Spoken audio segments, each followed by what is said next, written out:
शू Feng अपने सामने मौजूद क्रूर, कमजोर ड्रेक्स के समूह के सामने अडिग रहा। डरने की बजाय वह काफी उत्साहित था और इन ड्रेक्स से लड़ने में अपनी क्षमता परखने के लिए उत्सुक था। लॉग इन करने के बाद से ही वह ज्यादातर पर्दे के पीछे से साजिशें रचता रहा, बाजार में हेराफेरी करता रहा और बैकलाइन पर कमान संभालता रहा। उसे अपने युद्ध अनुभव का प्रदर्शन करने का शायद ही कोई मौका मिला हो। और इस चट्टान की चोटी पर सिर्फ वह और ड्रेक्स ही मौजूद थे। जू फेंग अपनी क्षमता उजागर होने की चिंता किए बिना पूरी ताकत से हमला कर सकता था। यदि कुछ ड्रेक्स बच भी जाएं, तो क्या वे अन्य खिलाड़ियों तक सूचना पहुंचा सकेंगे? यह बताने की आवश्यकता नहीं है कि जू फेंग ने यहां मौजूद किसी भी ड्रेक को भागने नहीं देने की योजना बनाई थी। अपनी गर्दन को आगे बढ़ाते हुए उसने अब सतर्क हो चुके ड्रेक्स को देखा, जो पहले बहुत खूंखार थे और अपनी चोटों की परवाह किए बिना उस पर हमला करना चाहते थे। उसके चारों ओर धन्य संरक्षण की आभा झिलमिला रही थी, जिससे उसकी सुरक्षा और भी मजबूत हो गई। आशीर्वाद वीरता के साथ उसके प्रहार और भी शक्तिशाली और सटीक हो गए। इसलिए शिकारी ड्रेक्स ने उसके व्यवहार में आए बदलाव और अचानक उभरे आभा मंडल को तुरंत भांप लिया। वे एक क्षण के लिए झिझके, उनकी आदिम प्रवृत्ति ने उन्हें आने वाले खतरे की चेतावनी दे दी। कितनी अफसोस की बात है, जू फेंग इन ड्रेक्स के व्यवहार पर कड़वाहट से मुस्कुराया। चूंकि तुम आकर मुझ पर हमला नहीं करोगे, तो मुझे फिर से पहला कदम उठाने दो, उसने पहल करते हुए कहा। तीव्र और गतिशील गति से वह निकटतम बत्तख की ओर बढ़ा। उसने अपनी लाठी को कसकर पकड़ लिया और लगातार सटीक प्रहार करते हुए उसके शरीर के महत्वपूर्ण हिस्सों पर वार किया। हर वार के साथ पवित्र प्रकाश का एक विस्फोट होता था, जिससे क्षति और भी बढ़ जाती थी। बत्तख दर्द से दहाड़ उठी, उसकी आंखों में क्रोध और भय का मिश्रण चमक रहा था। प्रतिशोध और खुद को बचाने की एक हताश कोशिश में बत्तख ने अपनी पूंछ हिलाई ताकि जू फेंग का संतुलन बिगड़ जाए। 4 रबेट। अभी एविएटर खेलें। अफसोस, बत्तख बहुत कमजोर हो गई थी। इसके अलावा जू फेंग को इस कदम का अंदाजा था, इसलिए वह समय रहते उस विशाल उपांग के नीचे छिपकर पूंछ से बचने में कामयाब रहा। इसके बाद जू फेंग ने उसके पेट पर एक शक्तिशाली प्रहार किया। रॉरर, बत्तख दर्द से चीखा और जमीन पर गिर पड़ा। दर्द कम करने की उम्मीद में उसने अपने पैरों को कसकर लपेट लिया। लगता है मेरा नुकसान अभी भी काफी नहीं है, जू फेंग ने अपनी भौहें सिकोड़ लीं, अपने नुकसान से थोड़ा असंतुष्ट। अगर डिबफ उसे और मजबूत होने से न रोकता, तो ड्रेक उस शक्तिशाली प्रहार के बाद मर ही जाता। जो भी हो, मैं तो इसे बस एक लंबी कवायद ही मानता हूं, वह कुछ कदम पीछे हटते हुए बुदबुदाया। ऐसा नहीं था कि वह उस मरणासन्न नर बत्तख पर वार करना नहीं चाहता था। वह ऐसा कर ही नहीं सकता था, क्योंकि उसकी सेना उसे रोकने के लिए तैयार खड़ी थी। आखिरकार, पिछली झड़प भले ही लंबी लग रही हो, लेकिन वास्तव में यह मात्र 5 सेकंड में घटित हुई थी। आसमान में ये ड्रेक्स वाकई बहुत परेशान करने वाले हैं, जू फेंग ने मन ही मन सोचा। ऊपर आकाश में ड्रेक पक्षी उसके चारों ओर चक्कर लगा रहे थे, बिना अपने रिश्तेदारों को नुकसान पहुंचाए उस पर गोता लगाने का मौका ढूंढ रहे थे। उनकी उड़ान थोड़ी कठोर थी, लेकिन वे तैरते रहने में कामयाब रहे, जिससे काफी खतरा पैदा हो गया। इस प्रकार आकाश में उनकी उपस्थिति के कारण जू फेंग को उन पर सतर्क नजर रखने की आवश्यकता थी, जिससे उसे जमीनी स्तर पर ड्रेक्स से थोड़ा विचलित होना पड़ा। जैसे ही वह फिसलता, आकाश में मौजूद लोग हवाई हमले के लिए तैयार हो जाते, इसलिए जू फेंग को हर क्षण अपना धैर्य और दूरी बनाए रखनी पड़ती थी। जब वह अगले कदम के बारे में सोच ही रहा था, तभी एक बड़ा नर बत्तख, जो अन्य नर बत्तखों से अधिक आक्रामक था, सीधे उसकी ओर झपटा और उसके जबड़े उसे 2 टुकड़ों में काटने के लिए खुल गए। जू फेंग ने अपनी आंखें सिकोड़ लीं और आखिरी क्षण तक इंतजार किया, फिर एक तरफ हटकर अपनी छड़ी को उसके पार्श्व में दे मारा, जिससे वह जमीन पर गिर गई। हालांकि दुर्घटना के कारण उन्हें काफी क्षति पहुंची तथा बड़े ड्रेक के वजन के कारण वे थोड़ा असंतुलित हो गए। पब फ्यूचर द्वारा विज्ञापन। पब फ्यूचर विज्ञापन। शेष ड्रेक्स ने जू फेंग के असंतुलन को एक अवसर के रूप में देखा। समन्वय की चिंता किए बिना वे सभी आगे की ओर दौड़ पड़े। ऐसा लगता था कि उन्हें लगता था कि घुसपैठिए से छुटकारा पाने का यही उनका एकमात्र मौका था। इस बीच जू फेंग का मुंह धीरे धीरे ऊपर की ओर मुड़ गया, जिससे एक मुस्कुराहट पैदा हो गई। ये नर बत्तख कितने भोले हैं कि इस झांसे में आ गए, वह बुदबुदाया। उसकी निगाहें नर बत्तखों के आक्रामक झुंड पर टिक गईं। जैसे ही सभी ड्रेक्स करीब आ गए, जू फेंग ने अपना हाथ बढ़ाया और ब्लाइंडिंग स्ट्राइक का प्रयोग किया। उसकी हथेली से प्रकाश की एक चमकदार चमक फूट पड़ी, जिसने पूरे क्षेत्र को चकाचौंध कर देने वाली चमक में ढक लिया। ड्रेक्स भ्रम में चीखने लगे। अचानक आई रोशनी से उनकी दृष्टि धुंधली पड़ गई। जैसे ही वे लड़खड़ाए और चमकती हुई रोशनी से अपनी आंखें बंद कर लीं, जू फेंग ने उनकी इस उलझन का फायदा उठाया। वह बिजली की गति से आगे बढ़ा और अगले ड्रेक पर हमला करने से पहले सबसे नज़दीकी ड्रेक के मांस के महत्वपूर्ण बिंदुओं पर प्रहार किया। हर वार सटीकता से लगा। उनके अस्थायी अंधेपन और मित्र तथा शत्रु के बीच अंतर करने में असमर्थता का फायदा उठाते हुए जू फेंग उनके बीच नृत्य करने लगा, तथा जब वह पूरी ताकत से उसे घुमा रहा था तो उसकी लाठी की गति धुंधली सी लग रही थी। भ्रमित और देखने में असमर्थ ड्रेक्स शू फेंग को मारने के प्रयास में बेतहाशा झपट्टा मार रहे थे। उनके पंजे खाली हवा और उनके साथी ड्रेक्स को चीर रहे थे। अराजकता के बीच भी वह अपने हमले में केंद्रित और क्रूर बने रहे। एक एक करके कमजोर ड्रेक्स अपनी मृत्यु के शिकार हो जाते हैं। काश काई उन्हें मार गिराने के लिए यहां होता। जू फेंग अपनी मारक क्षमता से असंतुष्ट था। हालांकि इस समय वह बढ़त पर था, फिर भी बहुत सारे ड्रेक जिंदा थे और उसकी उपयोगिताएं खत्म हो रही थीं। जू फेंग ने भले ही यह शेखी बघारना चाहा कि ड्रेक्स उसके द्वारा पराजित हो गए हैं, लेकिन वे इतने मूर्ख नहीं थे कि एक ही चाल में दोबारा फंस जाएं। इसलिए यदि वह ब्लाइंडिंग स्ट्राइक करता या कोई अन्य विस्फोटक पॉड फेंकता तो वे उसके लिए तैयार रहते। अंधा कर देने वाले प्रहार का असर जल्द ही कम होने लगा और जू फेंग तुरंत एक सुरक्षित जगह पर चले गए, इससे पहले कि वे अपनी नजरें वापस पा सकें। आज के लिए इतना ही काफी नजदीकी मुकाबला है। यह जानते हुए कि यदि लड़ाई और लंबी खिंचती है तो जू फेंग ने अंधेरे की अवधि समाप्त होने से पहले ड्रेक्स की लाशों को अपने भंडार में शामिल करने में कामयाबी हासिल कर ली।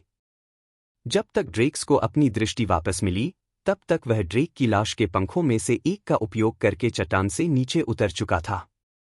अपने द्वारा मचाई गई अराजकता के बाद वह अकड़कर बाहर निकल गया। यह अफसोस की बात है, लेकिन कई लोगों को मारना ही काफी था, जू फेंग ने मन ही मन सोचा। यद्यपि इतने सारे संसाधनों का उपयोग करने के बाद और अधिक लोगों को मारे बिना चले जाना शर्म की बात थी, फिर भी वह भरपूर वापसी से संतुष्ट था।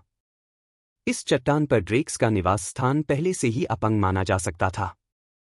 और तो और, उनके पायराइट और अल्फा ड्रेक भी उसने मार डाले थे। अब वे कोई खतरा नहीं है। वह मुड़ा, ऊंची चट्टान की ओर देखा और धीरे से बुदबुदाया। इस बीच चट्टान पर ड्रेक्स, जिन्हें अंततः अपनी दृष्टि वापस मिल गई थी, पीड़ा और क्रोध से दहाड़ने लगे जब उन्हें पता चला कि घुसपैठिया भाग गया है। उनकी चीखें घाटी में गूंज रही थीं, दर्द और हताशा का एक कोरस। उन्होंने उस इलाके का चक्कर लगाया, उस घुसपैठिए का कोई निशान ढूंढने की कोशिश की जिसने इतनी तबाही मचाई थी, लेकिन कुछ नहीं मिला। अल्फा ड्रेक का शरीर दूसरे मृत ड्रेक्स के साथ गायब था। उनका नेता मर चुका था, उनकी संख्या कम हो गई थी और उनका कभी अभेद्य घर अब असुरक्षित हो गया था। भ्रमित और भयभीत, ये बच्चे एक दूसरे से लिपटे हुए थे। उनकी सामान्य चंचलता की जगह चिंता और अनिश्चितता ने ले ली थी। जहां तक बाकी वयस्क नर। इस अव्यवस्था के दौरान एक नर बत्तख, जो बाकी नर बत्तखों से थोड़ी बेहतर स्थिति में था, ने अपने पंख फड़फड़ाए और जोर से दहाड़ा, जिससे बाकी नर बत्तखें चुप हो गईं। इसके बाद गर्जना की एक और श्रृंखला शुरू हुई और ड्रेक्स ने अपने पैर नीचे कर लिए। ऐसा प्रतीत हुआ जैसे वे झुंड के नए अल्फा नेता के सामने घुटने टेक रहे हों। जबकि ड्रेक्स ने धीरे धीरे खुद को पुनर्गठित किया और संक्षारकता से अपने घावों और कमजोर हो चुके शल्कों की देखभाल शुरू कर दी, जू फेंग एम्बरक्लिफ गुफाओं से बाहर निकल रहा था। उसे उन ड्रेक्स से डर नहीं लग रहा था जो उसका पीछा कर रहे थे, क्योंकि उसने उन्हें बहुत नुकसान पहुंचाया था। बल्कि उसे आसपास की दूसरी चट्टानों पर मौजूद ड्रेक्स से डर लग रहा था। आखिरकार उस इलाके में अनगिनत चट्टानें थीं और उनमें से ज्यादातर पर स्वाभाविक रूप से कई ड्रेक रहते थे। उनके शोरगुल के कारण ड्रेक्स के बीच एक और झुंड को खाने के लिए आपसी लड़ाई तो होनी ही थी। इसलिए जू फेंग को एक बड़ी आंतरिक लड़ाई में उलझने से पहले क्षेत्र से बाहर निकलने की जरूरत थी। जब जू फेंग ने आधिकारिक तौर पर एम्बर क्लिफ कैवर्न्स क्षेत्र छोड़ दिया, तभी उन्हें थोड़ी राहत मिली। हाँ, यह निश्चित रूप से काफी समय में मेरा सबसे अच्छा एक्शन था। जू फेंग ने जोर से हांफते हुए कुछ तरल पेय लिए और खुद को पुनः हाइड्रेट किया। आज उनके कार्यों को कुछ लोग अनैतिक या अपमानजनक मान सकते हैं, जिन्हें ड्रेक्स के प्रति दया और सहानुभूति हो सकती है। आखिरकार, ड्रेक्स ने उन्हें किसी भी तरह से अपमानित या उकसाया नहीं था, लेकिन यह सिर्फ गलत सोच थी। जैसे ड्रेक्स भोजन की तलाश में शिकार पर जाते हैं, वैसे ही शू फेंग भी वही कर रहा था, हालांकि उसका मकसद अलग था। खैर, ड्रेक्स जिस भोजन का शिकार करते हैं, वह भी निर्दोष था, लेकिन क्या वे अपनी मौत के आगे नहीं झुके? आखिरकार, जंगल में यही दुष्चक्र चलता था। और तो और, यहाँ कई खिलाड़ी भी थे, जो अपना स्तर बढ़ाने के लिए सक्रिय रूप से राक्षसों की तलाश और उन्हें मार रहे थे। अंतर केवल इतना था कि जिन पर जू फेंग ने हमला किया था, उनमें कुछ प्रकार की बुद्धिमत्ता और भावनात्मक पहलू था। वापस लौटने का समय हो गया है, उसने आसमान की ओर देखा और सोचा। यह एक साहसिक कार्य, एक भरपूर वापसी थी और वह ढेर सारे मूल्यवान ड्रेक शव, खासकर अल्फा लीडर, हासिल करने में कामयाब रहा। दया, खेद और सहानुभूति कमजोरों के लिए भावनाएं थीं। अगर आप कमजोर नहीं होते, तो आप इन भावनाओं को कैसे महसूस कर पाते?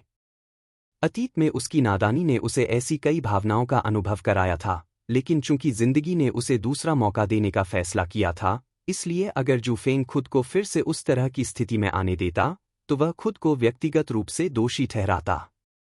कुछ समय बाद, जू फेंग झाओकाई की तलाश में आयरनवुड ट्रेंट क्षेत्र में लौट आया। उन्हें यह देखकर आश्चर्य हुआ कि उन्होंने अभी भी कई बार गोलीबारी की आवाजें सुनी, और पिछली बार के विपरीत, गोलियां लगातार और 3 सेकंड के अंतराल पर चल रही थीं।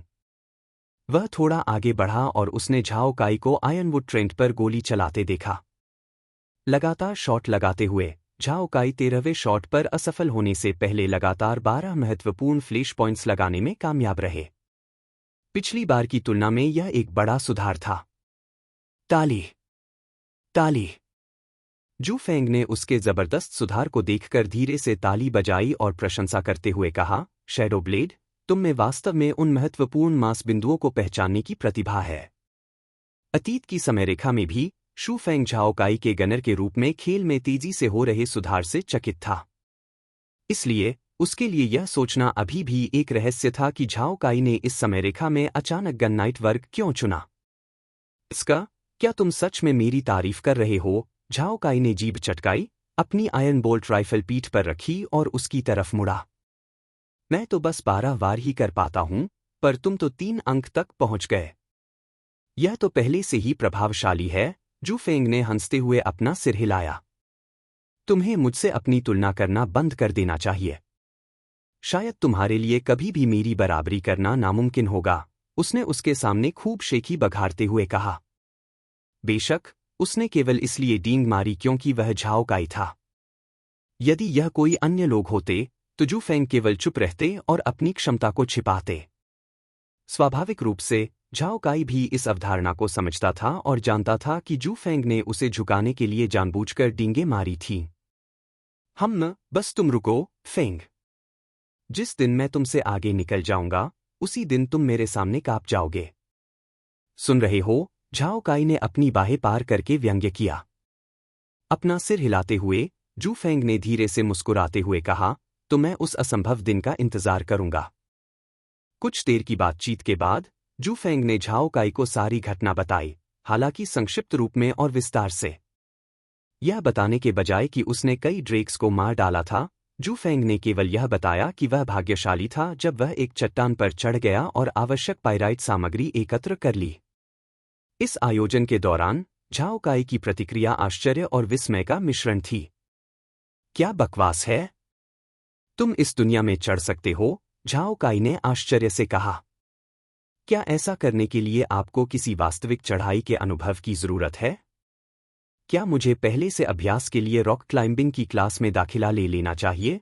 उसने पूछा। जब उसे जू फेंग की हरकत के बारे में पता चला तो उसके मन में कई सवाल उठे। आपको वास्तव में किसी पाठ के लिए नामांकन करने की आवश्यकता नहीं है, लेकिन मुझे लगता है कि ऐसा करना बुरा नहीं है, जू फेंग ने भौहें सिकोड़ते हुए जवाब दिया। हालांकि कुछ सेकंड बाद, जू फेंग ने अपना सिर हिलाया और इस विचार को अस्वीकार कर दिया। वास्तव में उन पाठों के लिए नामांकन कराने की कोई आवश्यकता नहीं है, क्योंकि वे नहीं जानते कि आपको सही ढंग से कैसे पढ़ाया जाए। ओह, और आप जानते हैं कि मुझे कैसे सिखाना है? झाओ काई ने एक आत्मसंतुष्ट मुस्कान बिखेरी और जू फेंग को घूर कर देखा। निःशुल्क, है ना? जू फेंग के चेहरे पर तुरंत एक भावशून्य अभिव्यक्ति उभर आई और बिना उत्तर दिए ही झाओ काई को यह बात याद आ गई। तुम सच में बहुत कंजूस आदमी हो, फेंग। झाओ काई ने उसकी बात अविश्वसनीय पाते हुए उपहास किया। हालांकि जू फेंग ने कंधे उचका दिए। इसे कंजूस होना नहीं, बल्कि मितव्ययी और बुद्धिमान होना कहते हैं। पैसा पेड़ों पर नहीं उगता, इसलिए मुझे जीविका चलाने के लिए बहुत मेहनत करनी पड़ती है, खासकर किसी अकेले व्यक्ति के लिए। अवाक, झाओ काई उसके बयान को झिड़कने में असमर्थ था, अन्यथा इसे उसकी असावधानी के रूप में देखा जाता। निराश होकर उसने अपना सिर खुजलाया और जू फेंग को घूरते हुए कहा, जब तुम मुश्किल स्थिति में होते हो तो तुम हमेशा बदला लेने के लिए यही चाल चलते हो। क्या तुम कोई और चाल नहीं चल सकते? कोई चाल पुरानी हो सकती है, लेकिन जब तक वह कारगर है तब तक वही मायने रखती है।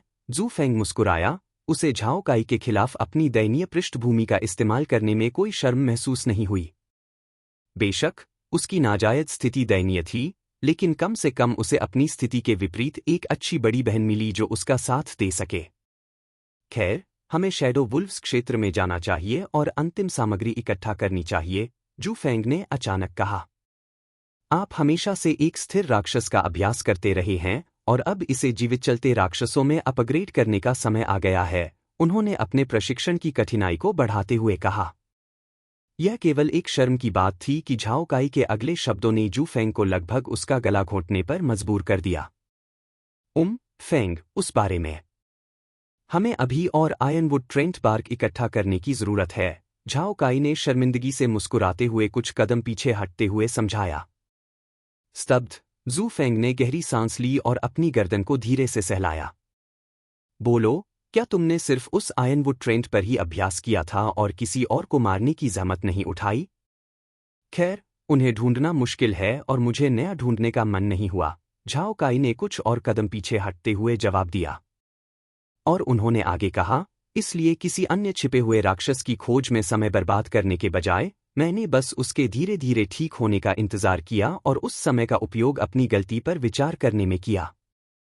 झाओ काई को विश्वास था कि उसे डांटा जाएगा या उसकी पिटाई की जाएगी, लेकिन जू फेंग ने केवल आह भरी और अपनी कनपटियां रगड़ी।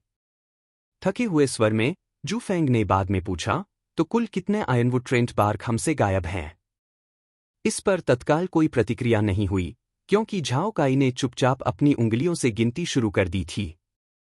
जब शू फेंग ने देखा कि उसकी गिनती 5 अंगुलियों तक पहुंच गई है, तो वह बुरी खबर के लिए तैयार था। साथ ही उसे एहसास हुआ कि झाओ काई को जल्दी सिखाना एक गलती थी। मुझे उसे महत्वपूर्ण मास बिंदुओं के बारे में तब बताना चाहिए था जब उसने सभी आयनवुड ट्रेंट बार्क एकत्र कर लिए थे, उसने चुपचाप खुद को दोषी ठहराया। यदि उसने ऐसा किया होता, तो झाओ काई को ही कष्ट उठाना पड़ता, लेकिन मिशन पूरा हो जाता। लेकिन अगर मैं ऐसा सोचता हूं, तो क्या मैंने खुद को कमजोर होने के लिए कोसा है? स्तब्ध, जू फेंग ने इसे जाने देने और झाओ काई को माफ करने का फैसला किया। अभी कुछ देर पहले तक तो उसने सोचा था कि जो लोग दया, अफसोस और सहानुभूति महसूस करेंगे, वे कमजोर लोग होंगे। तो फिर इस बात पर उसे अफसोस कैसे हो सकता है? उसने अपना माथा पीटते हुए कहा, ठीक है, उंगलियां गिनना बंद करो और मुझे बताओ कि हम कितना चूक रहे हैं। मैं नाराज नहीं हूं, ठीक है। क्या आप निश्चित हैं? हाँ, लेकिन अगर आप समय के लिए टाल-मटोल करते रहेंगे तो मैं क्रोधित हो जाऊंगा। जैसे ही जू फेंग ने यह कहा, झाओ काई सीधे खड़े हो गए, अपनी मुद्रा ठीक की और बताया, हमारे पास 23 आयनवुड ट्रेंट बार्क गायब हैं। तो तुमने कुछ देर पहले ही गिनती पूरी कर ली थी? जू फेंग ने आंखें घुमाईं और अपना पैर उठाया, मानो उसे लात मारने की कोशिश कर रहा हो। हालांकि झाओ काई काफी चालाक था और उसने पहले ही खुद को उससे दूर कर लिया था। तुमने कहा था कि तुम गुस्सा नहीं होगे, फिर उसने चिल्लाकर जू फेंग को चेतावनी दी कि वह अपनी बात से पीछे न हटे। हाँ, मैंने कहा था कि मैं गुस्सा नहीं होऊंगा। लेकिन मैंने यह तो नहीं कहा था कि मैं तुम्हें अब लात नहीं मारूंगा, है ना? जू फेंग धीरे से मुस्कुराया। उस घृणित मैत्रीपूर्ण मुस्कान को देखकर झाओ काई थोड़ा सा सिहर गया, उसकी रीढ़ में ठंडी ठंडक महसूस हुई। मैं यहाँ असल जिंदगी से भी ज्यादा क्यों डरता हूँ, वह मन ही मन सोच रहा था। उसे समझ नहीं आ रहा था कि उसे शू फेंग से इतना डर क्यों लग रहा है। बस अफसोस की बात थी कि शू फेंग द्वारा दिए गए प्रशिक्षण के कारण उसकी समझ बढ़ गई थी, जिसके परिणामस्वरूप यह बदलाव आया। इससे पहले झाओ काई दिव्य दुनिया में औसत खिलाड़ी से अलग नहीं था, लेकिन उसकी धारणा बढ़ जाने के कारण वह अब सूक्ष्मता से पता लगा सकता था कि जू फेंग एक भयावह उपस्थिति को छुपा रहा था। आखिरकार शू फेंग को पवित्र अभयारण्य में बपतिस्मा दिया गया था, और एक बपतिस्मा प्राप्त खिलाड़ी स्वाभाविक रूप से औसत मानदंडों की तुलना में अधिक खतरनाक था। कम से कम इस काई ने प्रदर्शन में मेरे प्रयास को बर्बाद नहीं किया। खुश जू फेंग संतुष्ट था कि झाओ काई पहले की तुलना में अपने उभरते खतरे को सूक्ष्मता से महसूस कर सकता था। कुछ समय बीत चुका था और झाओ काई अब एक बेहद दयनीय जीवन जी रहा था। पहले शूटिंग में इतने घंटे बिताने के बावजूद अब उसे पहले से भी ज्यादा जोर से शूटिंग करनी पड़ रही थी। फेंग, क्या तुम मेरी थोड़ी सी भी मदद नहीं करोगे? झाओ काई अपनी उंगलियों में सुन्नपन महसूस करते हुए चिल्लाया। उस समय के विपरीत जब वह अपने प्रशिक्षण में डूबा हुआ था, झाओ काई अब एक छोटे से ब्रेक के बाद तनाव महसूस कर रहा था। हर बार जब वह ट्रिगर खींचता तो उसकी उंगलियां दुखती थीं, लेकिन इससे भी बदतर बात यह थी कि जू फेंग उसे बारीकी से निरीक्षण कर रहा था। क्या तुमने कभी किसी सैन्य प्रशिक्षक को युद्ध में अपने प्रशिक्षु की मदद करते देखा है? जू फेंग ने ठंडी सांस लेते हुए जवाब दिया। अब जल्दी करो और आयनवुड ट्रेंट को मार डालो। अगर अब और देर की, तो फिर अच्छा खाना खाना भूल जाओ। क्या? यह उचित नहीं है। झाओ काई लगभग जमीन पर गिर पड़ा, क्रूरता से उसका दिल टूट गया। यह उचित नहीं है? तो क्या मुझे उद्देश्य या कठिनाई बढ़ानी चाहिए? जू फेंग ने पूछा। तुरंत ही झाओ काई ने अपना ध्यान पुनः केंद्रित किया और आयनवुड ट्रेंट पर गोली चलानी शुरू कर दी। कोई जरूरत नहीं, फेंग। यह बहुत ही उचित और बिल्कुल न्यायसंगत है, उसने आगे कहा। उसे साफ डर था कि जू फेंग पहले से ही मुश्किलें बढ़ा देगा। अभी कुछ मिनट पहले ही उनमें यह तय करने के लिए एक छोटी सी लड़ाई हुई थी कि आयनवुड ट्रेंट पार्क को इकट्ठा करने का काम कौन करेगा। और झाओ काई अपने बढ़े हुए अनुभव और निशाने पर गर्व और आत्मविश्वास के साथ मान रहा था कि अब उसका पलड़ा भारी है। इसके अलावा वे 20 मीटर की दूरी पर थे, जिससे उसे और भी ज्यादा फायदा हो रहा था। अफसोस, झाओ काई ने कभी भी यह उम्मीद नहीं की थी कि परिणाम उसकी पूर्ण हार होगी। आखिर फेंग ने कौन सी स्टेरॉयड ली थी? उसने मेरे सारे शॉट्स कैसे चकमा दिए और इतनी जल्दी दूरी कैसे कम कर ली? वह मन ही मन रोया। जू फेंग द्वारा उसे पहुंचाए गए बेकाबू नुकसान से स्तब्ध। एक गन नाइट वर्ग संभवतः एक पादरी वर्ग से कैसे हार सकता है? क्या तुम फिर से विचलित हो रहे हो? जू फेंग की आवाज अचानक गूंजी, जिससे झाओ काई चौंक गया। 4 रबेट। अभी एविएटर खेलें? नहीं, सर, उसने तुरंत चिल्लाकर जवाब दिया और एक प्रशिक्षु सैनिक की अपनी भूमिका में डूब गया। तो फिर मुझे गोलीबारी की आवाज क्यों नहीं सुनाई दे रही है? माफ कीजिए, सर। जी, सर। इसके तुरंत बाद झाओ काई ने अपनी सुन्न उंगलियों और युद्ध के परिणाम के अविश्वास को नजरअंदाज करते हुए अपनी शूटिंग फिर से शुरू कर दी। जैसे ही उसने गोली चलाना जारी रखा, जू फेंग ने अपना सिर हिलाया, उसे अपनी स्थिति का एहसास हुआ और प्रतिक्षेप भयानक हो गया। उसने अपना माथा थपथपाया और उसे एहसास हुआ कि उसकी उंगलियां इतनी जल्दी सुन्न क्यों हो जाती हैं या उसे इतना पसीना क्यों आता है। मैंने उसकी अपनी गलती समझने और खुद को ढालने की क्षमता को ज्यादा ही आका था।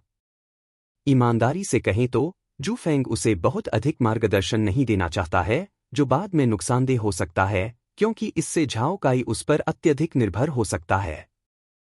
इस प्रकार उन्होंने संक्षिप्त और न्यूनतम सुझाव देना पसंद किया और झाओ काई को सब कुछ स्वयं समझने दिया। इस तरह इससे उसका आत्मविश्वास बढ़ेगा और वह बिना किसी की सहायता के स्वयं ही गंभीरतापूर्वक सोच सकेगा।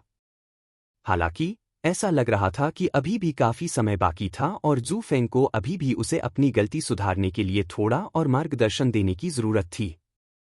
वरना उसे डर था कि कहीं झाओ काई यह गलती दोहरा न दे और आगे चलकर उसे आदत न बना ले। मुझे आयरन बोल्ट राइफल उधार दो, जू फेंग ने अचानक अपना हाथ बढ़ाते हुए कहा। उलझन में झाओ काई ने क्षण भर के लिए अपनी शूटिंग रोकी, पलटा और जू फेंग की तरफ देखा। तुम्हें इसकी क्या जरूरत है? नहीं, क्या तुम इसे लगा भी सकते हो? फिर अवाक, जू फेंग ने धीरे से सांस ली और उसे याद दिलाया, क्या आप उस समय के बारे में भूल गए जब आपने फोर्जफायर ब्लैकस्मिथ के भंडारण कक्ष में मेरी ओर से कुछ कर्मचारियों को रखा था? झाओ काई के मुंह से एक बड़ा सा ओ आकार निकला जब उसे उस पल की याद आई।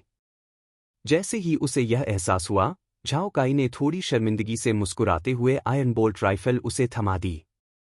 लेकिन क्या आप बंदूक का इस्तेमाल भी कर सकते हैं? झाओ काई ने सवाल किया।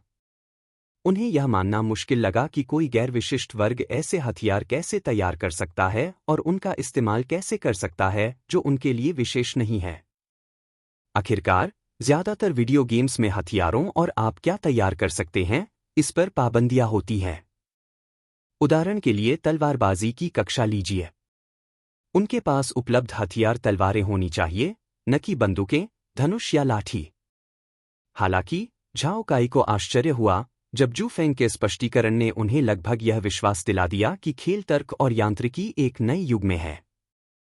कोई भी वर्ग खिलाड़ी अपनी इच्छानुसार किसी भी हथियार का उपयोग कर सकता है। अंतर केवल इतना है कि हथियार के साथ उनकी अनुकूलता बहुत कम हो गई है और उन्हें हथियार द्वारा कथित रूप से प्रदान किए जाने वाले किसी भी आंकड़े, विशेषता या किसी भी प्रकार का बफ प्राप्त नहीं होता है। मैं अंतिम भाग तो समझ गया, लेकिन अनुकूलता? क्या आप यह कह रहे हैं कि उनके लिए अन्य वर्गों के हथियारों का उपयोग करना भी अत्यंत कठिन हो जाएगा? बिल्कुल यही बात मेरी भी थी, जू फेंग ने सिर हिलाया। जिनके पास अनुभव नहीं है, वे उस छोटे बच्चे से अलग नहीं होंगे जो अपना बर्तन ठीक से पकड़ने की कोशिश कर रहा हो। वाह, यह तो बहुत अच्छी उपमा है। प्रभावित होकर झाओ काई को उसे बहुत अच्छी तरह समझाने के लिए बधाई देनी पड़ी। खैर, ध्यान भटकाना बंद करो और मेरा रुख देखो, जू फेंग ने कहा, राइफल की सेटिंग समायोजित की और अपना दाहिना घुटना मोड़ लिया। रुख बहुत जरूरी है। आपको अपने पैरों को कंधे की चौड़ाई पर रखना होगा और झटके को झेलने के लिए अपने घुटने को थोड़ा मोड़ना होगा, उन्होंने निर्देश दिया। झाओ काई ने उसे गौर से देखा, उसके हाव भाव का विश्लेषण किया और उसकी नकल करने की कोशिश की। क्या यह सही है, फेंग? अपने घुटने को थोड़ा और पीछे मोड़े और अपनी पीठ को सीधा रखें। इस कदर? हाँ, अब देखो मैं स्कोप का उपयोग कैसे करता हूं, जू फेंग ने कहा और आयरनवुड ट्रेंट पर निशाना साधना शुरू कर दिया। अपने शॉट को क्रॉसहेयर के साथ संरेखित करना सुनिश्चित करें और गहरी सांस लें। ट्रिगर खींचने से पहले इसे एक पल के लिए रोके रखना याद रखें। इससे आपका निशाना स्थिर रहेगा और कंपन कम होगा। जू फेंग द्वारा सिद्धांत समझाने के तुरंत बाद उसने ट्रिगर खींचा और गोली चला दी। गोली आयरनवुड ट्रेंट पर जोरदार आवाज के साथ लगी, जो स्पष्ट संकेत था कि क्षति बहुत अधिक थी, अर्थात गोली नाजुक स्थान पर मारी गई थी। जू फेंग की उस हथियार में सटीकता, जो उनकी कक्षा के लिए विशिष्ट नहीं था, ने झाओ काई को आश्चर्यचकित कर दिया। इसका कारण यह था कि जू फेंग ने न केवल महत्वपूर्ण मांस बिंदुओं पर सटीक निशाना लगाया, बल्कि उसने बिना रुके लगातार ऐसा किया। सबसे बड़ी बात यह थी कि झाओ काई ने देखा कि प्रतिक्षेप काफी कम हो गया था और शू फेंग प्रत्येक शॉट के अंतराल के बीच में ज्यादा हिल नहीं पा रहा था। तो फिर उसने पादरी वर्ग क्यों चुना? झाओ काई मौके पर ही दंग रह गया। जू फेंग की क्षमता और कुछ हद तक अजीब निर्णय पर पूरी तरह से अवाक रह गया। कुछ समय बाद जू फेंग ने काफी प्रयास के बाद आयरनवुड ट्रेंट को प्रभावी ढंग से मार डाला। क्या तुमने सब कुछ देखा? जू फेंग खड़ा हुआ, उसकी ओर मुड़ा और पूछा। उहा, झाओ काई ने जवाब दिया, हालांकि उसमें आत्मविश्वास की कमी थी। अगर उसे अचानक वही काम दोहराने को कहा जाए, तो उसका काम खत्म हो जाएगा। शुक्र है कि जू फेंग ने केवल अपना सिर हिलाया, आयरन बोल्ट राइफल उसे लौटा दी और निर्देश दिया, अब जाओ और अन्य आयरनवुड ट्रेंट्स पर थोड़ा और अभ्यास करो। रोजर, शिकायत या कुछ भी करने की जहमत उठाए बिना, झाओ काई ने बिना किसी हिचकिचाहट के नौकरी स्वीकार कर ली। जैसे ही झाओ काई ने उन छिपे हुए राक्षसों की तलाश शुरू की, जू फेंग ने चुपचाप उसका हाथ बार बार हिलाया। उसका हाथ लाल हो गया था और उसे अपने सुन्न हाथ पर ही लगाने के लिए मजबूर होना पड़ा। अपने वर्तमान स्तर पर अपने वर्ग के लिए विशेषीकृत न होने वाले अन्य हथियारों का उपयोग करना वास्तव में बहुत ज्यादा था। हालांकि वह शिकायत नहीं करने वाले थे, क्योंकि प्रत्यक्ष प्रदर्शन मौखिक भाषण द्वारा निर्देश देने से कहीं बेहतर था।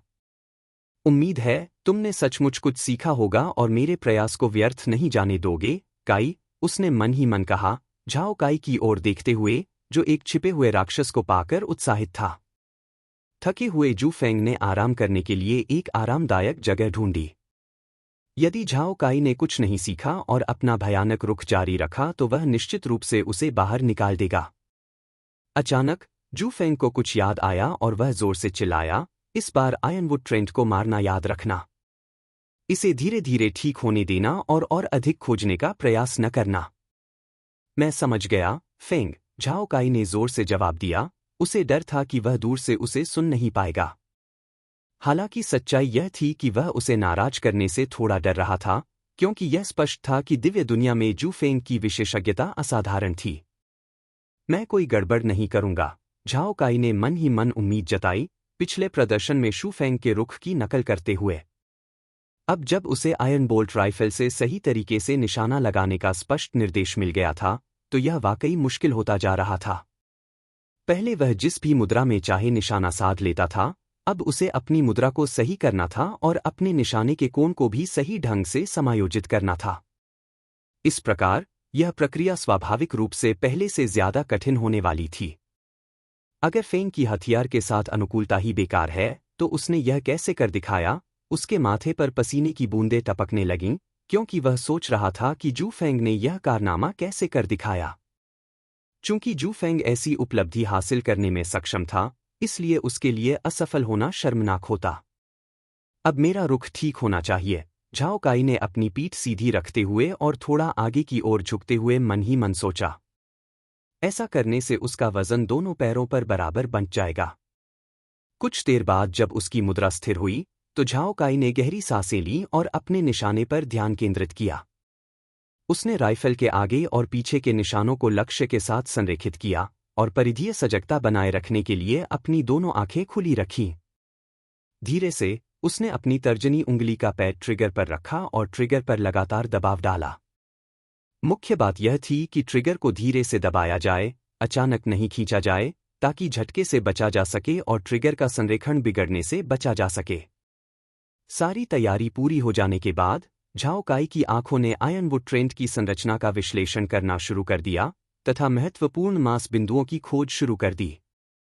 कुछ क्षण बाद उसे वह मिल गया और उसने धीरे से ट्रिगर दबाकर गोली चला दी। टकराना। आयरनवुड ट्रेंट पर एक जोरदार आवाज हुई और झाओ काई ने गोली चलाने के लिए थोड़ा झुकना सुनिश्चित किया ताकि उसका शरीर राइफल की प्रतिक्रिया को अवशोषित कर सके। यह सचमुच काम कर गया। आश्चर्य की बात यह थी कि झाओ काई ने लगातार शूटिंग करते समय खुद को पहले की तुलना में अधिक स्थिर पाया। जू फेंग के निर्देशों का पालन करने के बाद उसके लक्ष्य और स्थिति में लगभग शून्य परिवर्तन हुआ। अनजाने में ही वह अपनी नई स्थिर गति के कारण महत्वपूर्ण मांस बिंदुओं के परिवर्तन पर ध्यान केंद्रित करने में सक्षम हो गया। बिना किसी हिचकिचाहट के उन्होंने नए महत्वपूर्ण मांस बिंदु स्थान पर गोलीबारी शुरू कर दी, लगातार 7 से 9 सेकंड के अंतराल पर गोलीबारी की। यह काई सचमुच स्पंज की तरह है, जू फेंग ने किनारे से हंसते हुए कहा। सिर्फ एक प्रदर्शन देकर झाओ काई खुद को संभालने और एक ही बार में सभी निर्देशों को आत्मसात करने में सक्षम था। तुरंत परिणाम दिखाने की क्षमता के कारण उसे निशानेबाजी के मामले में एक प्रतिभाशाली व्यक्ति माना जा सकता है। जैसे ही झाओ काई ने खुद को अपनी नई क्षमता में डुबो दिया, जू फेंग ने वन मैन मीडिया से एक नया संदेश पढ़ना शुरू कर दिया। वन मैन मीडिया, लिन फेंग के बॉस। क्या आप निश्चित हैं कि अगर मैं आपके आगामी गिल्ड में शामिल हो जाऊं तो आप मेरी स्वतंत्रता को प्रतिबंधित नहीं करेंगे? अनाम उपयोगकर्ता, हाँ, मुझे अपने अधीनस्थों की स्वतंत्रता पर प्रतिबंध लगाना पसंद नहीं है। इसके अलावा आप अपना काम जारी रखने के लिए स्वतंत्र हैं, बशर्ते कि इससे गिल्ड को कोई नुकसान न हो। वन मैन मीडिया, मुझे अभी भी इस बारे में सोचना है, लेकिन क्या आप मुझे गिल्ड लीडर जेंटल विंड की भर्ती प्रक्रिया के बारे में साक्षात्कार करने की अनुमति दे सकते हैं? जू फेंग ने इसे पढ़कर कई बार अपनी भौहें सिकोड़ी। इस वन मैन मीडिया में वाकई हिम्मत है। जाहिर है कि वह अभी भी तैयार नहीं है, लेकिन उसने एक एहसान के लिए मुझे मैसेज करने का फैसला किया है। शुरुआत में तो शू फेंग अवाक रह गए, लेकिन उन्हें उस आदमी की हिम्मत की दाद देनी पड़ी। अगर कोई हिम्मत वाला नहीं है तो कोई बड़ा काम कैसे कर सकता है? अनाम उपयोगकर्ता, मैं समझता हूं कि यदि मैं आपकी सहायता करता हूं तो यह आपका मुझ पर एहसान होगा। वन मैन मीडिया, मैं समझता हूं। जब तक यह मेरे किसी संगठन में शामिल होने या मेरे सिद्धांतों के खिलाफ नहीं है। अनाम उपयोगकर्ता, यह आपकी बहुत बड़ी महत्वाकांक्षा है। अगर मैं आपसे बाद में मेरे लिए कुछ जानकारी या कुछ और ढूंढने के लिए कहूं और आप कहें कि यह आपके सिद्धांतों के विरुद्ध है, तो क्या यह मेरे लिए नुकसानदेह नहीं है? मेरा फायदा उठाना ठीक है, लेकिन इसकी कीमत चुकानी पड़ेगी, छोटे भाई। जू फेंग मुस्कुराया और बाद वाले जवाब का इंतजार करने लगा। 10 मिनट पहले की बात है, रिवरवुड टाउन के बाहर, घने जंगल में। पास के एक कोने में, वन मैन मीडिया एक मीठी कड़वी मुस्कान लिए हुए, अपने से कुछ दूरी पर खड़ी उत्तेजित भीड़ की ओर देख रहा था। वहां बहुत से लोग एकत्रित थे, जो जेंटल विंड के सिल्वर विंड गिल्ड में शामिल होने का अवसर पाने की आशा में थे। चूंकि वर्तमान में सिल्वर विंड गिल्ड का चलन था, इसलिए हर कोई इसका एक हिस्सा प्राप्त करना और इसे प्रसारित करना चाहता था। जेंटल विंड न केवल एक ऐसी सुंदरी थी जो अपने स्वरूप में अधिकतम 10% समायोजन के बाद भी अपनी आभा को नहीं छिपा सकती थी, बल्कि वह एक भयावह संघ की नेता भी थी। हिल मोड़ की कठिनाई में पहले ही प्रथम क्लियर उपलब्धि प्राप्त कर पाना सबसे चौंकाने वाला पहलू था। इस प्रकार अब हर कोई जेंटल विंड के साथ एक विशेष साक्षात्कार चाहता था। हालांकि चाहना और पाना दो अलग अलग बातें थीं। इतना सरल तर्क समझना मुश्किल नहीं था, और एक अकेले व्यक्ति के रूप में, जिसके पास कोई खास मंच या पृष्ठभूमि नहीं थी, वन मैन मीडिया के लिए ऐसे व्यक्ति का साक्षात्कार लेना मुश्किल था। 1 मिनट रुको। क्या लिन फेंग के बॉस मुझे पहले भर्ती नहीं करना चाहते थे? वन मैन मीडिया को अचानक इस रहस्यमय व्यक्ति का ख्याल आया जो बाद में सुर्खियों से गायब हो गया। उसके हाथ कांप रहे थे क्योंकि वह सोच रहा था कि क्या उससे कोई मदद मांगना संभव है। मैं उनके गिल्ड या संगठन में शामिल नहीं होना चाहता, लेकिन अगर वे मेरी ओर से कुछ अच्छे शब्द बोलें तो मुझे यह एक्सक्लूसिव इंटरव्यू मिल सकता है। उन्होंने अपनी बातचीत की सूची खोलते हुए बुदबुदाया। ठीक उसी समय जब वह इस बात पर विचार कर रहा था कि उस व्यक्ति से संपर्क करे या नहीं, तो उन्मत्त भीड़ के शोर से उसके कान के पर्दे लगभग फट गए। वाह, मैं यहाँ हूँ गिल्ड लीडर जेंटल विंड। कृपया मुझे अपने संघ में शामिल कर लें। मैं एक शक्तिशाली हत्यारा हूँ और सभी कीटों को खत्म करने में आपकी मदद कर सकता हूँ। तुम्हारे जैसा हत्यारा क्या कर सकता है? जाहिर है, गिल्ड लीडर जेंटल विंड को मेरे जैसे टैंकर की जरूरत है। मैं एक नाइट लांसर हूं और उसके पास आने वाले किसी भी कीड़े को आसानी से भगा सकता हूं। जैसे ही जेंटल विंड के मंच पर आने से भीड़ का उत्साह चरम पर पहुंचा, वन मैन मीडिया की दुविधा और बढ़ गई। एक अकेले रिपोर्टर होने के नाते वह अच्छी तरह जानता था कि एक बार सुनहरा मौका चूक गया तो बात खत्म हो जाएगी। अरे छोड़ो भी, मैं बेशर्मी से एक एहसान मांग लूंगा। वन मैन मीडिया मन ही मन चिल्लाया, अपने बालों को नोचकर बिखरा दिया और एक संदेश भेजा। अंततः वर्तमान में वापस आकर वन मैन मीडिया एक बार फिर संदेश पढ़कर दंग रह गया। जैसी उम्मीद थी। वह आदमी कोई बेवकूफ या कुछ और नहीं है। उसने जानबूझकर खुद को यह कहकर छूट दे दी कि वह अपने सिद्धांतों के खिलाफ कुछ नहीं करेगा, लेकिन यह बात दूसरे पक्ष को आसानी से पता चल गई।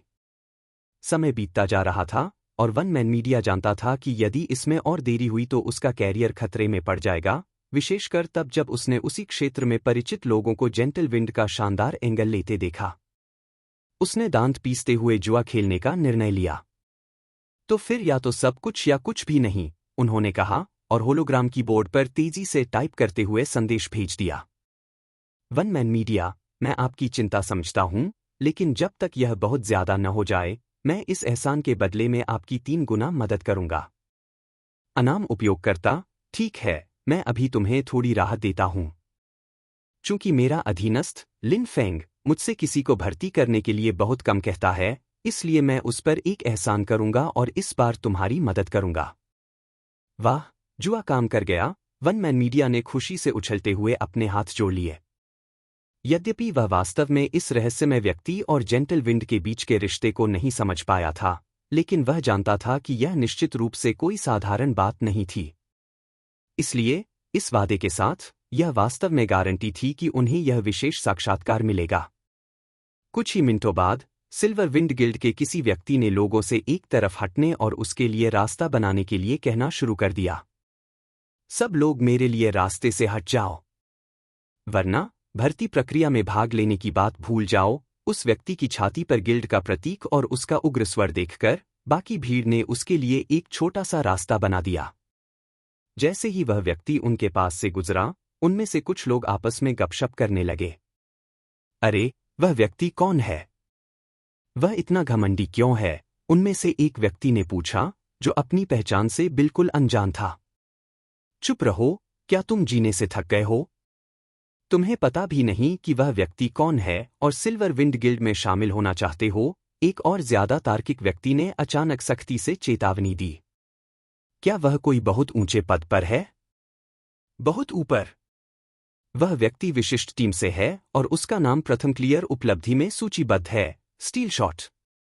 तो वह स्टील शॉट है? जब किसी ने उस खिलाड़ी की पहचान उजागर की, तो सभी ने खुद को धन्यवाद दिया कि उन्होंने कोई बुरी छवि नहीं छोड़ी। जहां तक उस अनजान व्यक्ति का सवाल है, उसका चेहरा तुरंत राख जैसा धूसर हो गया, मानो वह कोई गड्ढा खोदकर छिप जाना चाहता हो। बस, हो गया। उम्मीद है स्टील शॉट ने मेरा सवाल पहले नहीं सुना होगा। अन्य लोगों ने इस अज्ञानी व्यक्ति पर केवल कुछ नजरें डालीं और फिर उसे अनदेखा कर दिया, तथा अधिकांश लोग उससे दूरी बना ली। इस बीच स्टील शॉट तेजी से आगे बढ़ता रहा और चिल्लाया, वन मैन मीडिया कहाँ है? मेरे पास आओ। जब वन मैन मीडिया ने अपना नाम पुकारा जाना सुना तो वह कुछ देर के लिए कांप उठा, लेकिन जब उसने देखा कि चिल्लाने वाला स्टील शॉट है तो उसने अपना हाथ ऊपर उठा दिया। एक पत्रकार के रूप में किसी भी महत्वपूर्ण व्यक्ति को न पहचान पाना उनकी विफलता होगी। मैं यहां हूं, वन मैन मीडिया ने जवाब दिया। या आप हैं? स्टील शॉट उसकी शक्ल देखकर हैरान रह गया। खैर, कोड क्या है? फिर भी उसने अपना सिर हिलाया और महत्वपूर्ण जानकारी पूछने लगा। कोड? स्तब्ध होकर वन मैन मीडिया ने अपना सिर झुका लिया, स्पष्टतः वह कोड को समझने में असमर्थ था।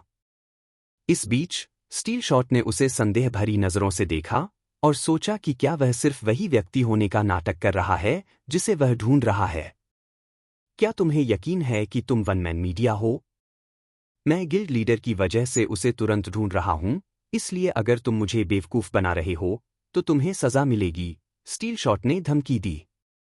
वह केवल दो लोगों से डरता था।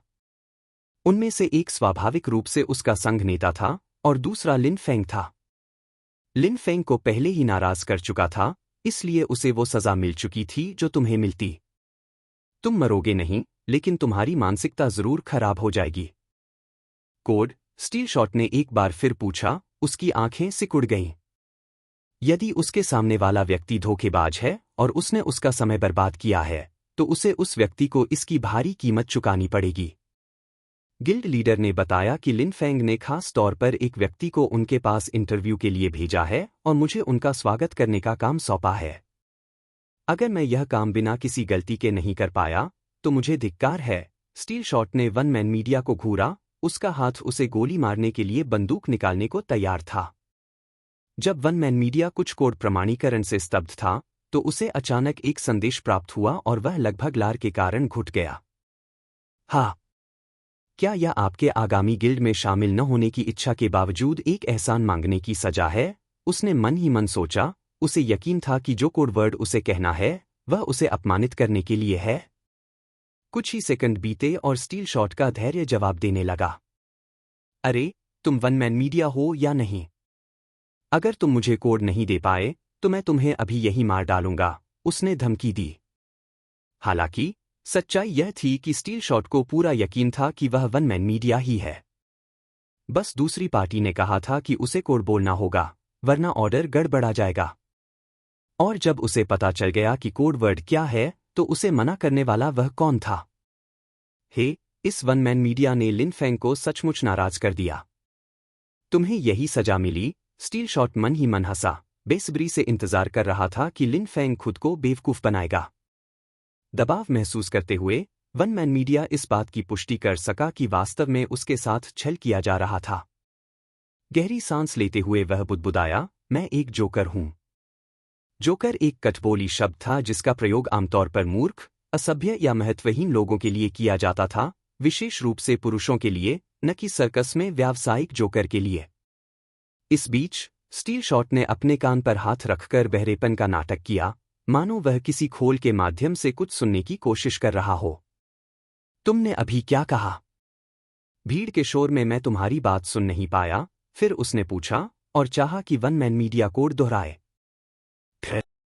उनके जैसा परिष्कृत और समझदार पत्रकार यह कैसे समझ नहीं पाया कि वह झूठ बोल रहे थे?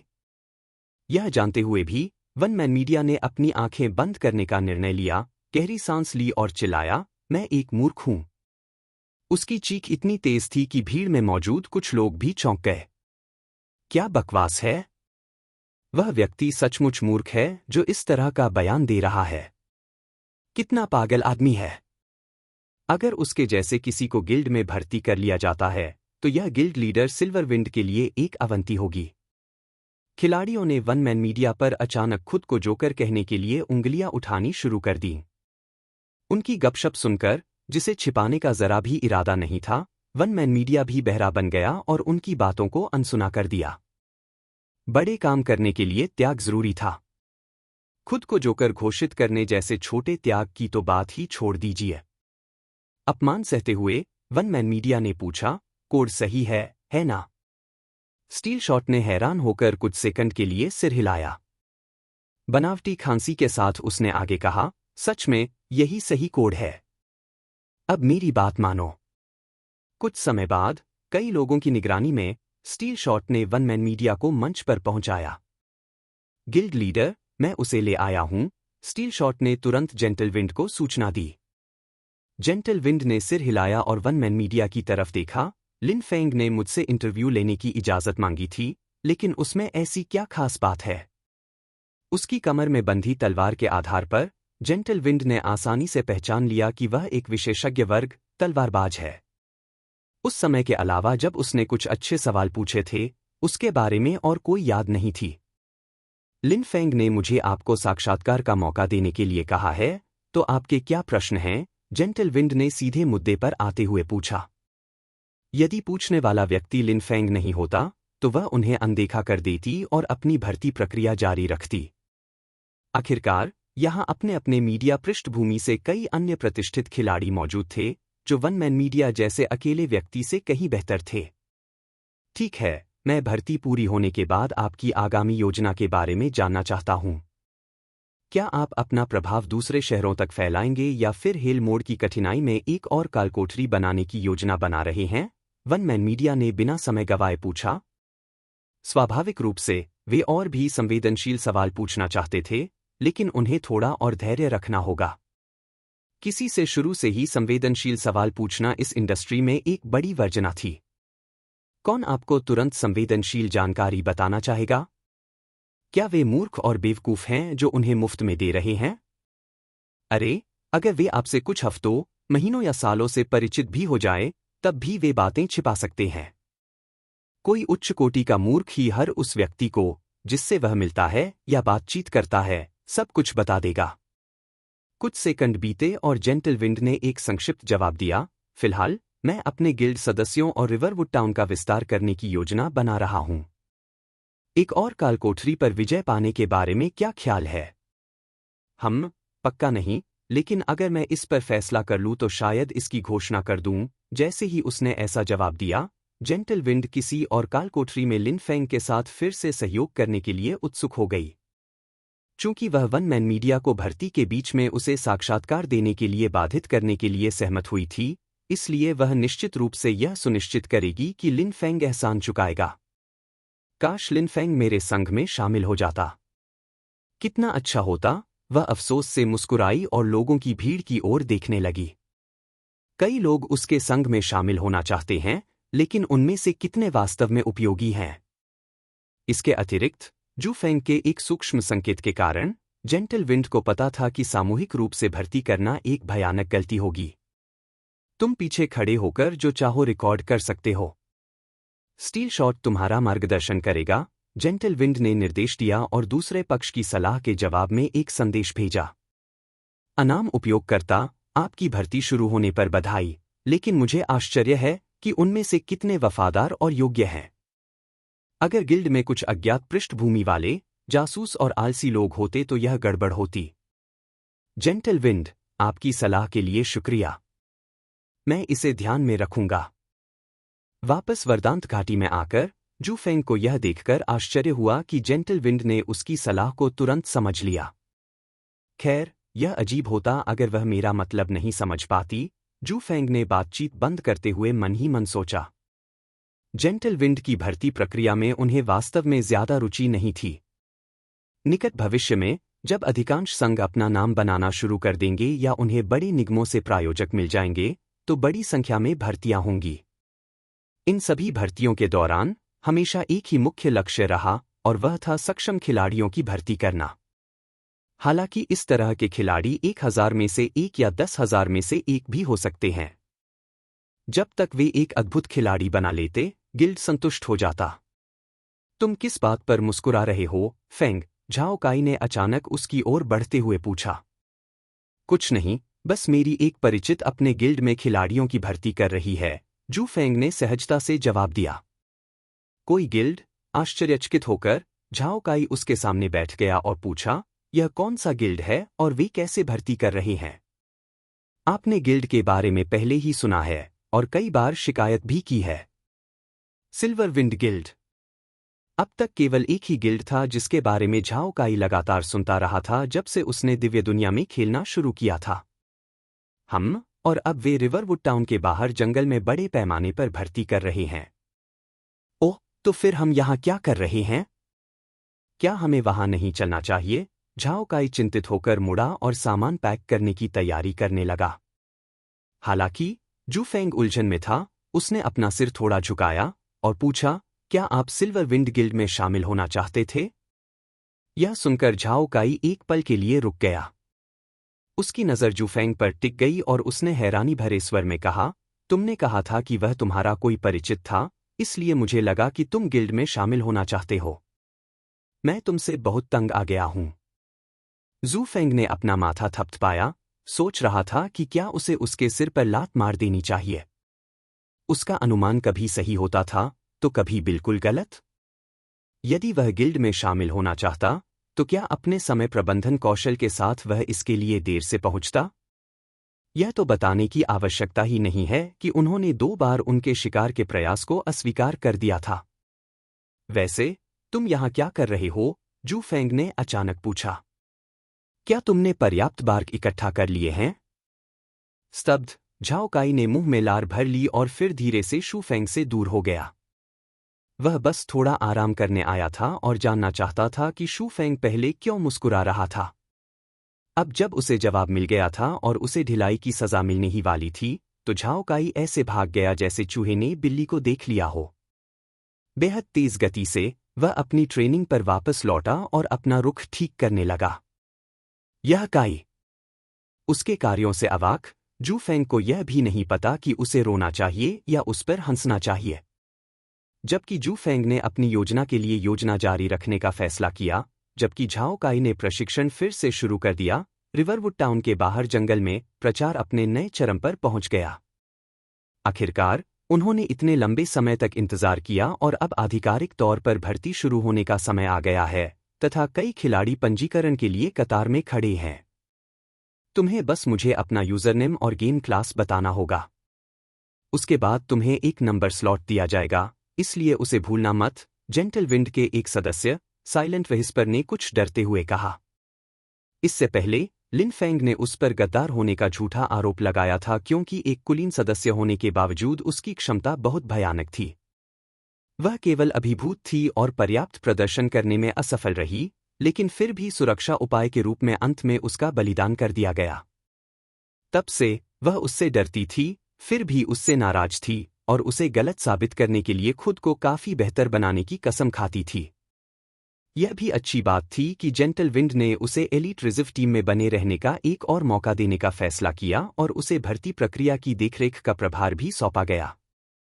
मुझे इस बार अच्छा प्रदर्शन करना होगा और लिन फेंग को मुझसे माफी मांगनी होगी, साइलेंट व्हिस्पर ने चुपचाप प्रतिज्ञा की और अपनी सीट पर बैठते हुए हर खिलाड़ी की जांच करने लगी। उसका काम न सिर्फ खिलाड़ियों के पंजीकरण और ऑर्डर बनाए रखने की जांच करना था, बल्कि किसी भी नापाक खिलाड़ी, खासकर जासूसों को भी पहचानना था। वह जेंटल विंड की उम्मीदों को फिर से निराश नहीं कर सकती थी। क्या मैं तुम्हें सिर्फ अपना नाम और कक्षा ही बताऊं? एक खिलाड़ी ने सिर खुजाते हुए घबराहट में पूछा। साफ जाहिर था कि उसे उम्मीद नहीं थी कि यह प्रक्रिया इतनी आसान होगी। हाँ, हम आपको लॉग इन करेंगे और आपको एक नंबर मिलेगा। फोरम में हमारे गिल्ड की आधिकारिक साइट पर पहुंचने के लिए उस नंबर की जरूरत होगी। उस फोरम के जरिए आपसे अतिरिक्त प्रश्नावलियां पूछी जाएंगी, साइलेंट व्हिस्पर ने बताया। क्या ऐसा है?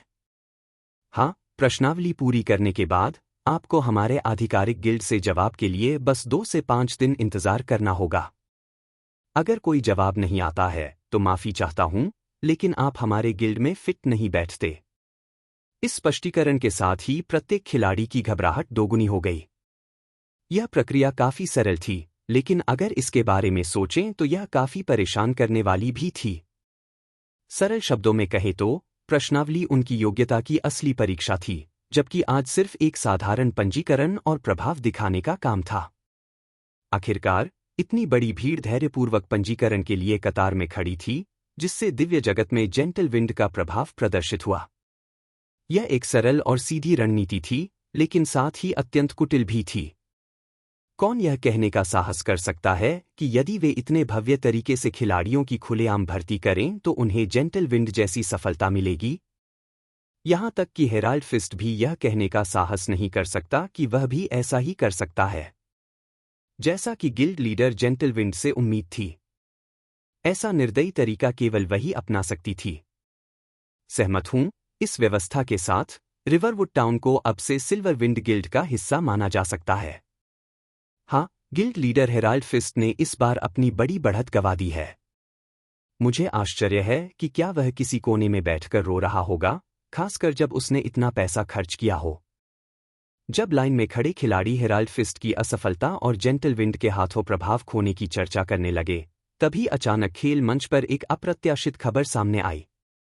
रुको, सभी लोग, खेल मंच की पोस्ट देख लो, पंक्ति में खड़े खिलाड़ियों में से एक अचानक आश्चर्य और सदमे में चिल्लाया। उस व्यक्ति के चिल्लाने के कारण उनमें से कुछ जिज्ञासु लोग फोरम पोस्ट की जांच करने लगे।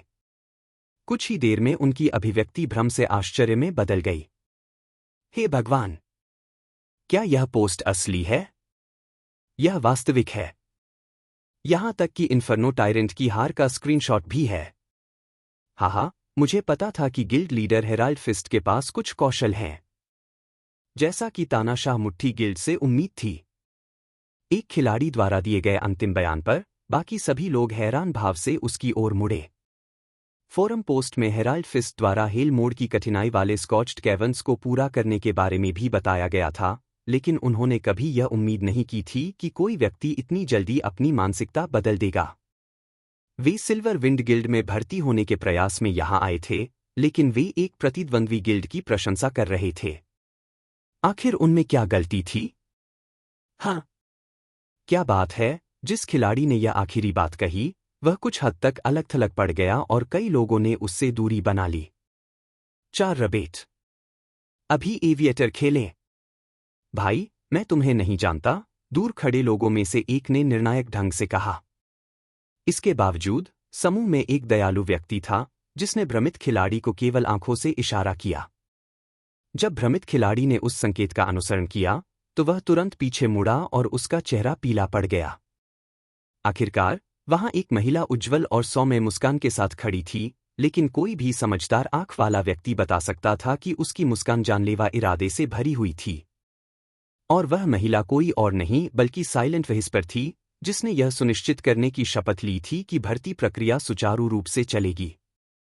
यह कमीना टायरेंट फिस्ट गिल्ड का जासूस है न? साइलेंट व्हिस्पर ने चुपचाप गाली दी। वह किसी भी क्षण खिलाड़ी को मारने के लिए तैयार था। यह मेरा इरादा नहीं था, आयोजक। खिलाड़ी ने अपने शब्दों का बचाव करने के प्रयास में जल्दी से अपना हाथ उठाया। अफसोस, तब तक बहुत देर हो चुकी थी और साइलेंट व्हिस्पर ने अपना हाथ आगे बढ़ाकर इशारा किया कि वह वहां से निकल जाए। दूसरों को अर्थ समझने के लिए उसे कोई शब्द कहने की आवश्यकता नहीं थी। इस प्रकार खिलाड़ी ने अपने दांत पीस लिए और अपनी मुट्ठी भींच ली। एक साहसी और स्पष्ट व्यवहार के साथ उसने कहा, हम जो भी हो, मैं स्टॉर्म राइडर ऐसा व्यक्ति नहीं हूं जिसे सिल्वर विंड गिल्ड की आवश्यकता हो। यह सिल्वर विंड गिल्ड है जिसे मेरी आवश्यकता है।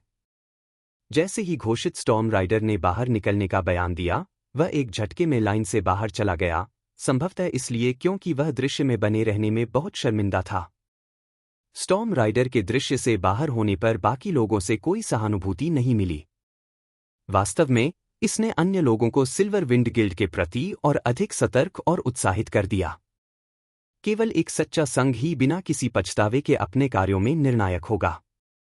भर्ती प्रक्रिया के सामने प्रतिद्वंद्वी गिल्ड की महानता के बारे में खुलकर बात करना और कोई सजा न पाना। फिर कौन ऐसे रीढ़ विहीन संघ में शामिल होना चाहेगा? इस बीच साइलेंट व्हिस्पर ने खांसने का नाटक किया और भीड़ की ओर मुड़ गया। आप जो भी करते हैं वह आपकी आज़ादी है, लेकिन मुझे उम्मीद है कि आप इसे अपने तक ही सीमित रख पाएंगे या कम से कम विवेकशील रहने की कोशिश करेंगे। एक गिल्ड एक एडवेंचरर टीम से अलग होता है और उसमें ज्यादा नियम कानून होते हैं, उसने विनम्रता से समझाया। उसके चेहरे पर भाव ठंडे और गंभीर थे। स्पष्टीकरण के बाद वह अपने स्थान पर वापस आ गई और ऐसा दिखावा किया जैसे पहले वाली घटना घटित ही नहीं हुई थी। जब भीड़ में मौजूद खिलाड़ियों ने उसका यह व्यवहार देखा तो वे अवाक रह गए। एसएस बहुत बढ़िया, खिलाड़ियों में से एक ने जोर से कहा। उसकी आंखें मोहित लग रही थीं। उस स्टॉर्म राइडर को यह मौका चुकने के लिए रिग्रेट राइडर कहा जाना चाहिए। मुझे किसी भी कीमत पर सिल्वर विंड गिल्ड में शामिल होना होगा। मुझ पर कदम रखो, साइलेंट व्हिस्पर। साइलेंट व्हिस्पर भीड़ की अति प्रतिक्रिया से अवाक रह गया, विशेषकर तब जब कुछ लोग ऐसे अपमानजनक बयान देते हैं।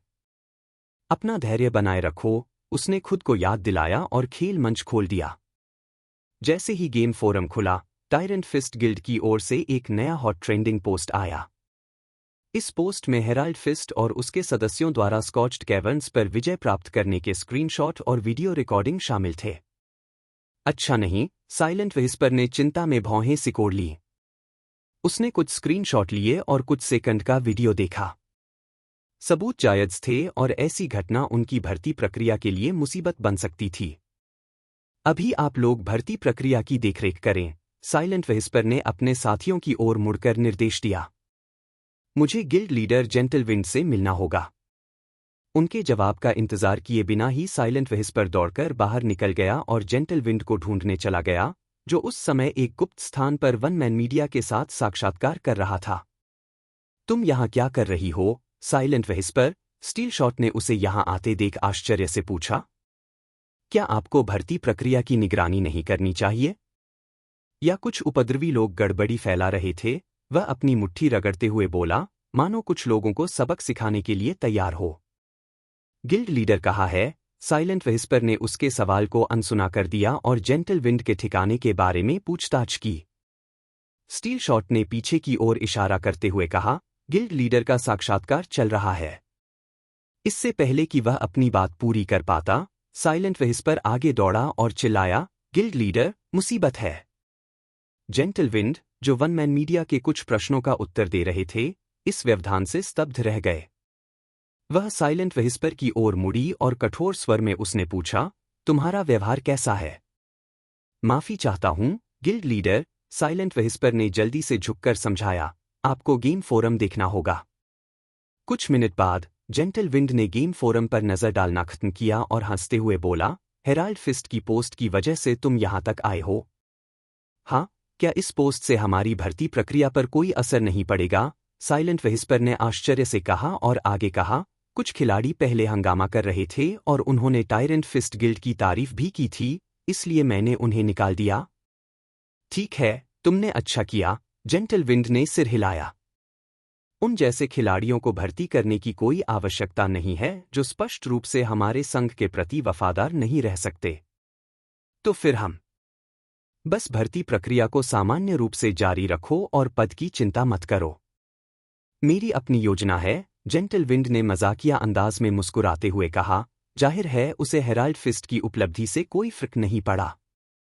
जेंटलविंड के आत्मविश्वास और शांत व्यवहार के कारण साइलेंट व्हिस्पर आश्चर्यचकित रह गया। शुरू में उसने सोचा कि उसका गिल्ड लीडर इस पद के संबंध में कुछ करेगा, लेकिन ऐसा लग रहा था कि उसने बहुत अधिक सोच लिया था। क्या गिल्ड लीडर को यह अनुमान था कि हेराल्ड फिस्ट जानबूझकर इस समय वह पोस्ट करेगा? वह चुपचाप सोच रही थी, स्पष्टतः उसके पास शब्द नहीं थे। साइलेंट व्हिस्पर को अचंभित देखकर जेंटलविंड ने अपना सिर हिलाया। वह खड़ी हुई और उसके कंधे पर थपथपाते हुए बोली, हेराल्ड फिस्ट के बारे में ज्यादा चिंता करने की जरूरत नहीं है। असल में हमें इस समय ऐसी पोस्ट करने के लिए उसे धन्यवाद देना होगा। उसे धन्यवाद? साइलेंट व्हिस्पर ने अपना मुंह हिलाया और अपना सिर थोड़ा झुकाया। बेशक, हमें उसका धन्यवाद करना चाहिए। क्या आपने अभी अभी टायरेंट फिस्ट गिल्ड की प्रशंसा करने वाले किसी व्यक्ति को निष्कासित नहीं किया था? साइलेंट व्हिस्पर को तुरंत उसकी बात समझ आ गई। उसने सिर हिलाकर अपनी बात टाल दी। जैसे ही वह वहां से हटी, साइलेंट व्हिस्पर मन ही मन हंसा। ठीक है, उस पोस्ट की वजह से मैं समझ सकता हूं कि कौन से खिलाड़ी वफादार नहीं हैं या अयोग्य हैं। हन, आप तो जा ही रहे हैं। स्टील शॉट ने भौहें चढ़ाई जब उसने साइलेंट व्हिस्पर को फिर से तेजी से उभरते देखा। आखिरकार वह गिल्ड लीडर की तलाश में जल्दी में लग रही थी। हालांकि 10 मिनट भी नहीं बीते थे कि वह वापस बाहर आ गई तो वह आश्चर्यचकित हो गया। 4 रबेट। इस तरह से कार्य करने पर स्टील शॉट को लगा कि कुछ बड़ी घटना घट गई है। यह केवल अफसोस की बात थी कि साइलेंट व्हिस्पर अपने विचारों में इतनी डूबी हुई थी कि वह उसका प्रश्न सुन ही नहीं पाई। घटनास्थल पर उसे सीधे तौर पर नजरअंदाज कर दिया गया क्योंकि वह एक बार फिर उसके पास से भागी, जिससे वह अवाक रह गया। क्या लिन फेंग के मेरे साथ खिलवाड़ करने के बाद से मेरी प्रतिष्ठा इतनी गिर गई है? स्टील शॉट कड़वाहट से मुस्कुराया। वह अपनी जगह पर खड़ा रहा, मानो अविश्वास भरे भाव से गिल्ड में अपनी प्रतिष्ठा और प्रतिष्ठा पर विचार कर रहा हो। जबकि स्टील शॉट अचेत अवस्था में था, आगे वन मैन मीडिया एक अन्य गिल्ड लीडर द्वारा हेल मोड़ कठिनाई को पूरा करने से अचंभित था। उसकी नजरें खेल फोरम की पोस्ट पर टिकी थीं। हेराल्ड फिस्ट ने यह उपलब्धि कैसे हासिल की? जेंटलविंड ने उसकी स्तब्धता देखी, लेकिन चुप रही। स्वाभाविक रूप से वह समझ गई कि हेराल्ड फिस्ट ने अचानक ऐसा क्यों और कैसे किया। आखिरकार उसे जू फेंग से विस्तृत गाइड प्राप्त हुई थी, इसलिए यह अजीब होगा यदि हेराल्ड फिस्ट ने भी विस्तृत गाइड नहीं खरीदी। फिर भी वह इससे निराश नहीं हुई, कम से कम अब तो नहीं, जब उन्होंने वन मैन मीडिया के साथ साक्षात्कार करने पर सहमति जताई। क्या आपके पास मेरे लिए और कोई प्रश्न है? जेंटलविंड ने अचानक वन मैन मीडिया से पूछा। मुझे लगता है कि अब मेरे पास पर्याप्त सामग्री है। वन मैन मीडिया अचानक अपनी हैरानी से बाहर आया और विनम्रता से झुक गया। इस साक्षात्कार के लिए अपना समय निकालने के लिए धन्यवाद, गिल्ड लीडर जेंटलविंड। बाद में उन्होंने सच्चे मन से उनका धन्यवाद किया। पब फ्यूचर द्वारा विज्ञापन। पब फ्यूचर विज्ञापन। कोई चिंता नहीं, जेंटलविंड मुस्कुराई और अपना सिर हिलाया। लिन फेंग ने यह एहसान मांगा था, इसलिए मैं उसे मना नहीं कर सकती थी, उसने इस कथन में सूक्ष्म और छुपे अर्थ को व्यक्त करते हुए कहा। वह चतुर था और अंतर्निहित अर्थ को शीघ्रता से समझ लेता था। एक संक्षिप्त मुस्कान के साथ वन मैन मीडिया ने खुद को वहां से हटा लिया और उसे अकेला छोड़ दिया। इस बीच जेंटलविंड ने लिन फेंग के बॉस को संदेश भेजना शुरू कर दिया। जेंटलविंड, मैंने साक्षात्कार किया है और वन मैन मीडिया को जो सामग्री मिली है, उससे वह संतुष्ट है। अनाम उपयोगकर्ता, उसकी मदद करने के लिए धन्यवाद। जेंटलविंड, बस एक धन्यवाद। अनाम उपयोगकर्ता, हाहा, आप वाकई बहुत सीधी हैं। मैं लिन फेंग से कुछ देर में आपके लिए स्टाफ पहुंचा दूंगा। मुझे लगता है कि जैसे ही आपको अस्थायी रूप से स्टाफ मिल जाएगा, मुझे आपको पहले ही बधाई देनी होगी। जेंटलविंड, बस कुछ देर के लिए, है ना? तुम मुझे सीधे स्टाफ नहीं बेचोगे? अनाम उपयोगकर्ता, हाहा, अगर मुझे इसकी आवश्यकता नहीं रही तो मैं इसे नीलामी में बेच सकता हूं। उस अस्पष्ट संदेश को पढ़कर जेंटल विंड कड़वी मुस्कान के साथ मुस्कुराई। एक चतुर व्यापारी से ऐसी ही उम्मीद थी, जिसने अब तक अपनी पहचान छिपाए रखी थी। 8 सबसे खूबसूरत आधुनिक चीनी अभिनेत्रियां। ये कमजोर महिलाएं यूक्रेन में युद्ध रोकने में अपना सर्वश्रेष्ठ योगदान दे रही हैं। धरती पर जमी हुई करोड़ों साल पुरानी बर्फ से हो सकती है महामारी। उसे जवाब से कोई हैरानी नहीं हुई, लेकिन फिर भी उसके मुंह में एक कड़वा मीठा स्वाद रह गया। हो सके तो वह भी उनकी तरह बनना चाहती थी, गुमनाम रहकर और किसी कुशल अधीनस्थ से काम करवाकर। बहुत बुरी बात है कि जीतने के लिए मुझे हाई प्रोफाइल बने रहना होगा, वह धीरे धीरे बुदबुदाई और उसका चेहरा धीरे धीरे उग्र और दृढ़ निश्चयी हो गया। जबकि जेंटल विंड अपनी समस्याओं से ग्रस्त थी, वापस वरदांत घाटी में जू फेंग ने झाओ काई की प्रशंसा करने के लिए ताली बजाई। बुरा नहीं, जू फेंग ने टिप्पणी की। मैंने जितना सोचा था, उससे कहीं ज्यादा जल्दी तुम सफल हो गए। झाओ काई ने गर्व से मुस्कुराते हुए आयनवुड ट्रेंट बार्क्स उसे थमा दिए। अरे, अगर मैं किसी काम में दिल से लग जाऊं, तो उसे तुरंत पूरा कर सकता हूं। अपना सिर हिलाते हुए जू फेंग को अपने शब्दों पर संदेह नहीं हुआ, हालांकि वह काफी घमंडी लग रहे थे। खैर, चूंकि हम आयनवुड ट्रेंट्स से निपट चुके हैं, तो चलिए शैडो वुल्व्स के आवास की ओर चलते हैं। उसने आसमान की ओर देखा, तो उसे लगा कि अंधेरा हो रहा है। क्या हमें सुबह तक इंतजार नहीं करना चाहिए? फेंग, झाओ काई ने सुझाव दिया। रात तक हमारी दृष्टि कम हो जाएगी और तब तक राक्षसों को मारना मुश्किल हो जाएगा। तो क्या आप मुझसे यह कह रहे हैं कि आप रात में कभी बाहर नहीं निकलेंगे और केवल सुबह के समय का उपयोग प्रशिक्षण या मेहनत के लिए करेंगे? ओह! हाँ और नहीं? नाराज होकर जू फेंग आगे बढ़ा और झाओ काई के माथे पर हाथ फेरा। आपको रात के समय के अनुसार ढलने की आदत डालनी होगी, अन्यथा आप एक औसत से भी नीचे के खिलाड़ी बन जाएंगे, उन्होंने शांतिपूर्वक समझाया। चूंकि दिव्य विश्व कोई एकल खिलाड़ी वाला खेल नहीं था, जिसमें कोई व्यक्ति जब चाहे दिन के समय में परिवर्तन कर सकता था, इसलिए खिलाड़ियों को हर समय के साथ अनुकूलन करना पड़ता था, जिसमें अनियंत्रित मौसम भी शामिल था। कभी-कभी आसमान से भारी बारिश हो सकती है, जिससे खिलाड़ियों की गतिशीलता में भारी कमी आ सकती है। दिव्य दुनिया में भी, वास्तविक दुनिया की तरह, अन्य प्राकृतिक आपदाएं घटित हो सकती हैं। झाओ काई बस एक हल्की सी आह भर सका और जू फेंग की आज्ञा का पालन करते हुए अपना सिर नीचे कर लिया। उसे एक बात का एहसास भी हुआ, जू फेंग आराम करने वालों में से नहीं था और एक काम पूरा होते ही उसे हमेशा नया काम सौंप देता था। अरे, अब तो मैं दोस्त से ज्यादा अधीनस्थ जैसा महसूस कर रहा हूं, उसने मन ही मन सोचा। रूठना बंद करो और अभी से तैयार हो जाओ, जू फेंग ने उसे ठंडे स्वर में डांटा। जितनी देर करोगे, छाया भेड़ियों का सामना करना तुम्हारे लिए उतना ही मुश्किल होता जाएगा।